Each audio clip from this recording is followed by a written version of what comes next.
A new report released by an American advocacy group says Pakistan's government is overlooking the scale of civilian casualties in its war against militants, and it will lose credibility unless actions are taken to ease the suffering. The Campaign for Innocent Victims in Conflict, or CIVIC, says there were probably more civilian casualties in Pakistan in 2009 than in neighboring Afghanistan. Christopher Rogers, author of the study, says the number of civilian casualties, deaths and injuries, is significant in Pakistan, though exact figures are unknown due to insecurity and government restrictions on information. I think one of the more surprising findings was that civilian casualties in Pakistan are even greater than those in Afghanistan. There have been over 2,100 civilian deaths in 2009 from terrorism alone in Pakistan, and a comparable number thus far in 2010.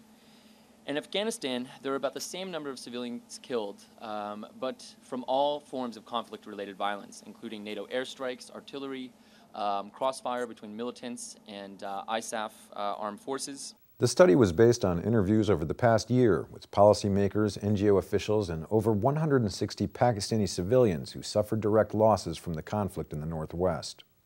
The UN says more than 2,400 civilians were killed in Afghanistan in 2009. CIVIC says civilian casualties in Pakistan probably exceeded the numbers in Afghanistan if losses from Pakistani military operations and U.S. drone strikes are counted. Rogers says CIVIC's research and that of other independent non-government organizations indicate that the number of civilians killed and injured by drone strikes is higher than the U.S. government admits. It's almost certain that U.S. drone strikes are causing more civilian casualties than the United States has thus far admitted.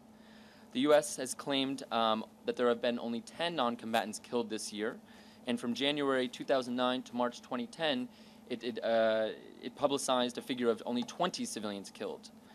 By contrast, our organization found 30 civilian deaths in just 9 cases that we investigated, all since 2009, including 14 women and children. Coinciding with the report's release, dozens of people, mostly from North Waziristan, staged a sit-in to protest drone attacks they say are being carried out by CIA, killing innocent civilians.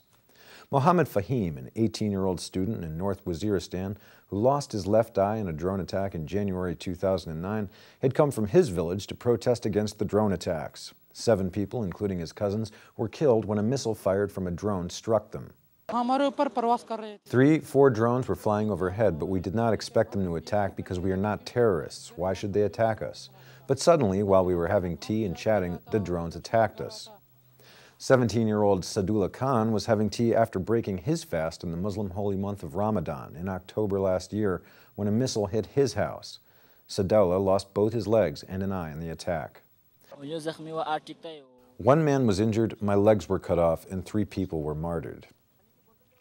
The report says many civilian victims place the blame squarely on the Pakistani and U.S. militaries and that there has been no U.S. effort to help those harmed by its combat operations.